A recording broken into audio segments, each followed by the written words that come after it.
When the cameras stopped rolling and the credits faded, the truth about the Andy Griffith Show began to surface, and it wasn't as heartwarming as what fans saw on screen. Ron Howard may have been America's favorite red-headed boy, but behind the scenes in Mayberry, not everything was as perfect as it seemed. Beneath the laughter and smiles was real tension, resentment that simmered under the surface for years. Howard, beloved by millions, quietly despised one cast member. And he wasn't alone. That same person would ignite the one feud even Andy Griffith himself could never forgive. It wasn't just a disagreement, it was a rift that changed everything. It was one of television's best-kept secrets, until now. Behind the cheerful charm of Mayberry and the wholesome smiles of the Andy Griffith Show cast, there was tension simmering just out of frame. The show, beloved for its simplicity and southern sweetness, hid a reality far more complex. Premiering on CBS on October 3, 1960, and airing until April 1, 1968, it delivered 249 episodes, 159 in black and white and 90 in color. While it painted a picture of small-town peace and values, the making of the show told another story. It all began quietly, as a backdoor pilot on the Danny Thomas Show, where audiences first met Sheriff Andy Taylor, played by Andy Griffith, a widowed lawman raising his son Opie, brought to life by a young Ron Howard. Though set in a fictional North Carolina town, Griffith always said Mayberry was more a reflection of the 1930s than the turbulent 1960s. But as America tuned in to escape, behind the scenes, cracks were forming, and one castmate, in particular, would become the wedge that drove the show's family apart. When it was filmed, it was of a time gone by, Andy Griffith once reflected, a time when the world seemed simpler, and stories like Mayberry's felt like home. The Andy Griffith Show quickly became more than just a sitcom, it became a slice of Americana. The characters were instantly iconic, the bumbling yet lovable Deputy Barney Fife, masterfully played by Don Knotts, the warm and wise Aunt Bee, portrayed by Frances Bavier, and, of course, the endearing young Opie, played by Ron Howard. Together, they crafted a family that felt real, too real to be fiction. But behind the laughter and charm, storm clouds gathered. Tension simmered quietly off camera. Personalities clashed. Egos flared. And one feud, deep, personal, and carefully hidden, grew between Andy Griffith and a fellow cast member. For years, it remained buried beneath reruns and nostalgia. But no matter how perfect Mayberry appeared, even it couldn't keep its secrets forever. Only I Love Lucy and Seinfeld ended their final seasons at number 1, which was a rare feat. Griffith never won an Emmy during the show's run, but co-stars Knotts and Bavier won 6 between them. The show's legacy lives on with spin-offs like Gomer Pyle USMC, a 1986 reunion movie, and the continuation series Mayberry RFD. To this day, fans celebrate Mayberry at an annual festival in Griffith's hometown of Mount Airy, North Carolina, still holding on to a town that never really existed and a show that was anything but simple behind the scenes. While the myth of Mayberry continued to enchant audiences, one boy from the set was quietly getting ready for a life beyond the front porch.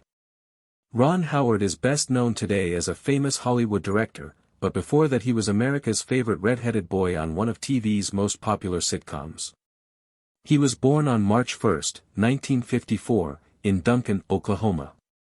His father, Rance Howard, was an actor, writer, and director who changed his name to Howard after being born Rance Beckenholt. Rance was in the U.S. Air Force for 3 years, and his mother, Jean Spiegel Howard, was an actress herself, so the family has been involved in show business from the start. Ron's background is a mix of German, English, Scottish, Irish, and Dutch roots, as well as an American root that reflects the. He learned how to play good guys on the sets of studios like Desilu, where he was tutored as a working child actor, and in California's Burbank schools, such as John Burroughs High School. He later went to USC's prestigious School of Cinematic Arts, but he didn't graduate. By the time he was 5 years old, Ron Howard already had a long list of credits to his name. His first listed film role was in The Journey, and he quickly became a regular on TV shows like The Twilight Zone, The Dupin Show with June Allison, Dennis the Menace, and The Many Loves of Dobby Gillis. But it wasn't until 1960 that he got the role that changed everything, Opie Taylor on The Andy Griffith Show, where he played the young son of Sheriff Andy Taylor, Andy Griffith. All 8 seasons of the show, Howard remembered being preoccupied with a toy turtle he had to pretend was real and dead. "I remember him looking at that little turtle and telling me that it was kind of funny that he had to pretend that it was dead," he said. "I remember just a very relaxed first impression. That balance of gentle guidance and subtle humor was exactly what the show was all about." Even though it aired in the 1960s, The Andy Griffith Show purposely leaned toward. It had a tone of old-fashioned Americana, Don Knotts' unforgettable performance as Barney F., Frances Bavier's wise and caring Aunt Bee, and a colorful group of Mayberry townspeople. The show became a mainstay in American homes, even though it never won an Emmy for Outstanding Comedy Series. It was nominated 3 times, and Knott and Bavier won 6 acting Emmys between them. Howard's career didn't end when The Andy Griffith Show did. In fact, it only. In 1974, he gained a second wave of fame as Richie Cunningham on Happy Days. What started as a segment of Love American Style quickly turned into a hit series, with the wholesome, clean-cut Richie Howard playing the perfect contrast to Henry Winkler's leather-jacketed, street-smart fans. Their chemistry on and off-screen helped make the show a pop culture legend, but Howard had bigger plans than acting. Even while filming Happy Days, he was already thinking about a career as a photographer. Howard's first movie as a director was the low-budget action comedy Grand Theft Auto, which he co-wrote with his father. He got the chance to direct it as part of a clever deal with producer Roger Corman. Howard would star in Eat My Dust in exchange for the chance to direct his own movie. It was a turning point. In the late 1970s and early 1980s, Howard directed a number of TV movies for NBC, including the 1980 movie Skyward, which starred screen legend Bette Davis. But Night Shift, a crazy comedy starring Shelley Long Michael, was his big break as a director. Howard's debut as a new creative force behind the camera. From then on, he was unstoppable. In 1984, he directed Splash, a romantic fantasy comedy starring Tom Hanks, Daryl Hannah, Eugene Levy, and John Candy. The film was a critical and box office hit, showing that Howard could make hits with hearty humor and wide appeal. What started with a toy turtle and a role as Opie Taylor turned into a lifelong career for Ron Howard. He was never just a child actor, he was a storyteller in training, and once he got behind the camera, he was unstoppable. Before the awards, the box office successes, and the directing praise, Howard learned his craft on a set that wasn't nearly as sunny as it seemed. Behind the slow pace of life in Mayberry, real tensions grew that no camera could fully capture. These were the tensions on the set of The Andy Griffith Show. The drama on the show didn't just happen in front of the camera, some of the most emotional stories were happening behind the scenes between 2 of the show's biggest stars, Andy Griffith and Frances Bavier. And Griffith were television royalty in the mid-20th century, best known for their warm roles as Sheriff Andy Taylor and Aunt Bee. But while they seemed to get along on screen, their relationship was anything but friendly.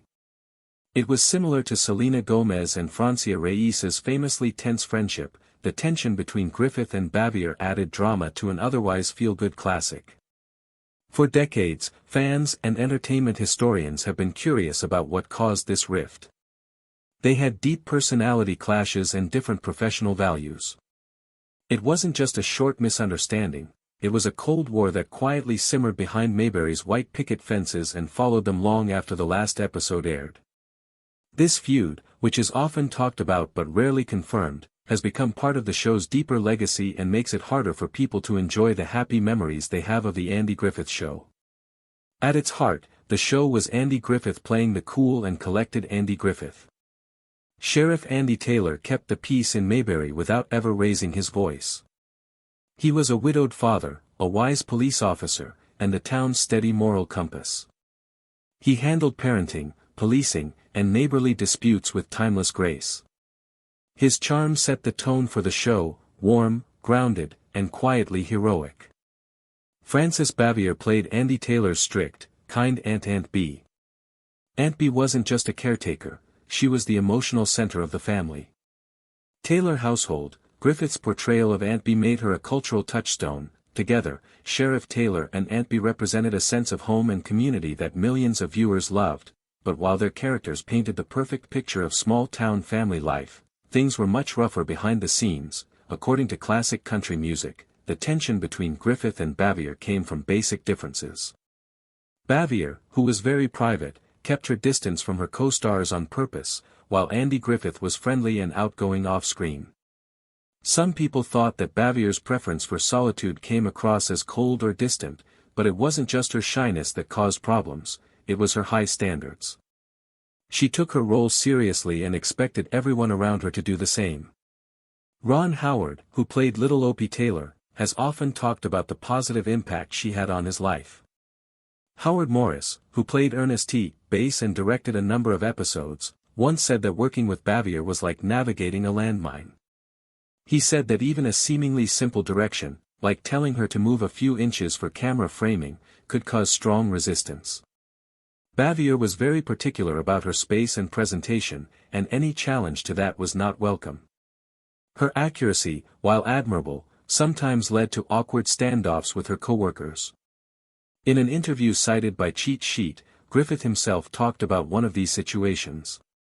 He once visited Bavier at home without warning in an attempt to make things better, but the gesture backfired because Bavier was very private and wasn't happy about the surprise visit.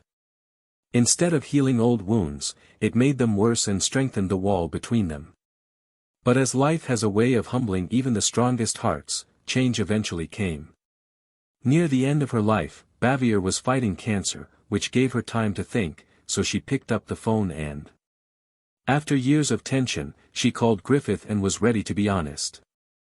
Griffith later remembered the moment, saying, "Bavier sincerely apologized. I'm sorry we didn't get along better, it was my fault." She admitted to being difficult, acknowledged his leadership on the show and credited him with much of its success. It was a powerful gesture that finally put years of unresolved emotion to rest. Frances Bavier died in 1989 at the age of 86. She was born in New York City and lived her last years in North Carolina. She retired from acting in 1972 and moved to Siler City, a small town where she found peace and connection. People there remembered her as private but kind, which was a big change from the misunderstood persona she had in Hollywood. Toward the end of her life, Bavier had serious health problems, especially heart problems. She spent her last days in the coronary care unit at Chatham Hospital and was released from there a week before she died. While her official cause of death was never made public, many people think it was because of her ongoing heart problems. Even in her last moments, she kept the same level of grace and quietness that had defined her life and career. Andy Griffith also lived to be 86 years old, according to CNN Entertainment. He died peacefully at his home on Roanoke Island, North Carolina, early one Tuesday morning. The exact illness that killed him was never revealed, but his death was a great loss for the world. Griffith's family confirmed in a statement that he had been buried in Roanoke Island, which he loved and where he found personal peace. The deaths of both stars marked the end of an era but also reminded fans of the deeper stories that lie beneath the polished surface of TV. For example, even though Andy Griffith and Frances Bavier fought for many years, they were able to make up in the end. It wasn't about who was right or wrong, it was about two artists seeing the humanity in each other. Their legacy is one of talent, heartbreak, and ultimately forgiveness. As the Andy Griffith Show ended, Ron Howard's early life had another story quietly unfolding, a match made in heaven. There's a kind of love that doesn't make headlines every day, it just lasts decade after decade. That's the love story of Ron and Cheryl Howard. Hollywood is full of whirlwind romances, public heartbreaks, and headline-grabbing relationships. Grabbing flings, but Ron and Cheryl built something special and real. On June 7, 2025, they celebrated 50 years of marriage. 50 years of growing, dreaming, building, and still choosing each other every day. Ron marked the occasion with a photo of the two of them standing on the beach at sunset. There was no big event or red carpet, just the warm glow of twilight and two people who have spent most of their lives together. He said he was thankful for his family, the memories, and the journey. Comparing their love to a river ride with calm waters and rough rapids, He said they were successful because they just kept paddling. They met when they were 16 years old, two teenagers in California with big dreams and bright eyes. He had freckles in his famous red hair, and she had a quiet strength and a presence that you don't forget. He always said there was no one else like her. Their first date was a classic 1970s romance. He picked Cheryl up in his mint green Volkswagen Beetle, took her to the movies, and then they grabbed. They got where they needed to go in a simple car that Ron would laugh and say, "It still runs great, and so do we." 5 years later, in June 1975, they said, "I do," in Burbank, California. Friends, family, and some co-stars from Happy Days, including the late Tom Bosley, were there. Ron had only been on the sitcom for a year, so life was moving quickly, but he knew Cheryl was his constant, even though she didn't say yes right away. It took 3 proposals. Cheryl was always thoughtful. She told him she wasn't ready yet because she had things she wanted to do in school, a future she could build for herself before tying the knot with his. Their daughter Bryce would later describe her mother as a force of nature, the kind of woman who kept everyone grounded, even Ron. Looking back, Cheryl said it was Ron's love of stories that drew her in, and it still does. Together, they raised 4 children, 2 of whom went into the movie business. But the Howards were never just a Hollywood family, they were a team. Cheryl once wrote that their love of stories brought them together, and it was clear that love became the best story they ever told. Their daughters often called Cheryl the heart of the family, and Paige once said that trying to explain how much they loved their mother made her cry. She called Cheryl the stars, the sun, and the moon, and she called her their guiding light. Still, it wasn't always easy. Ron says it takes more than just love. He says communication, luck, and most of all, growth are all important. Together, you have to change, adapt, and let each other evolve. That's how their chemistry stayed strong and how their lives stayed aligned even as their worlds grew. Ron says he feels incredibly lucky for their love, as well as for the lessons, blessings, and quiet understanding that have carried them through 50 years, from late nights with newborns to early call times on set, from heartbreak to celebration. They've been through it all together. Cheryl was surprised when Ron took her for a drive in the same mint green VW Bug that they had on their first date. They took the long way, let the wind blow in, and remembered where it all began: no fancy restaurants, no champagne toasts, just the road, the soft hum of the engine, and 50 years of memories. Hollywood forgets about the quiet kind of love that patients have, the kind that is built not in fairy tales but in kitchens, minivans, and sleepy good nights. But Ron and Cheryl didn't forget, they lived it, protected it, and grew it. Story isn't loud, and it doesn't need to be. It's steady, eternal, and after 50 years, it's still just getting good. Ron Howard's controversies. Not many actors can leave a lasting mark both in front of and behind the camera, but Ron Howard is one of the few who did it better than almost anyone else. He's in a very small club with big names like Clint Eastwood, Greta Gerwig, Jordan Peele, Bradley Cooper, and George Clooney, but Howard is more famous for the movies he's directed than the ones he's been in. Howard started out on TV in the 1960s and 1970s as Little Opie on The Andy Griffith Show and later as Richie Cunningham on Happy Days. He became one of America's most beloved child stars, but behind that friendly face was someone watching and learning, getting ready for something much bigger. In 1977, he tried his hand at directing with a crazy little movie called Grand Theft Auto, which had nothing to do with the video game. It was fast, messy, and full of heart, and from then on Howard became a regular.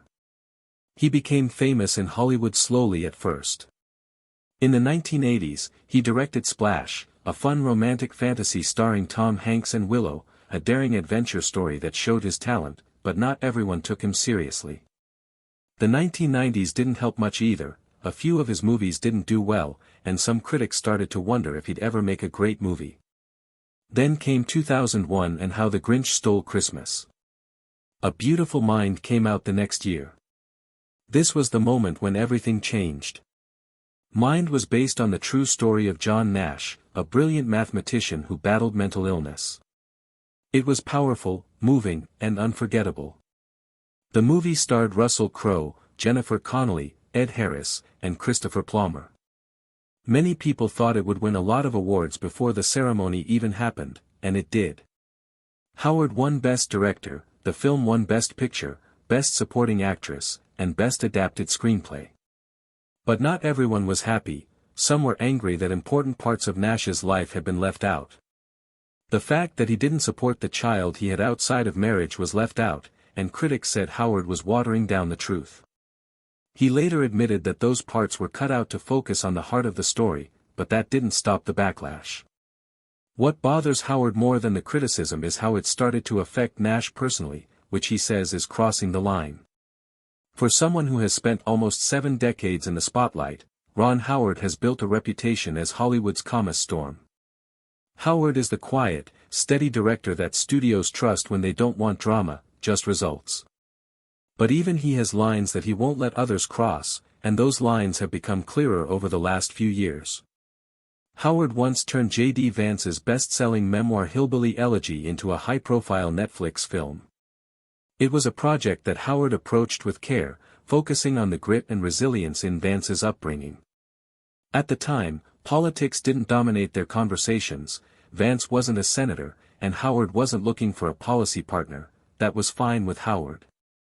He became looking for a story. However, the guy Howard once attempted to recognize has due to the fact that taken a distinctive course. Vance is now a politician, possibly at the verge of turning into vice president, and his current rhetoric it's a global other than the character Howard once knew. The filmmaker has made it clear with non-dramatic outbursts that he is both amazed and disappointed through what Vance has come to be. Howard isn't one to lash out publicly. It truly is by no means been his style, but this time something cracked for someone who has spent his profession warding off controversy. His current tone carried weight. The shift wasn't simply political, it changed into private, no longer unlike some other moment in his lifestyles many years earlier. Whilst a seemingly sweet co-star made life on set a ways from healthy long before Lovely Thoughts or Apollo 13, Ron Howard became a child-famous person on the Andy Griffith Display, the USA's favorite feel-correct series on Creenet.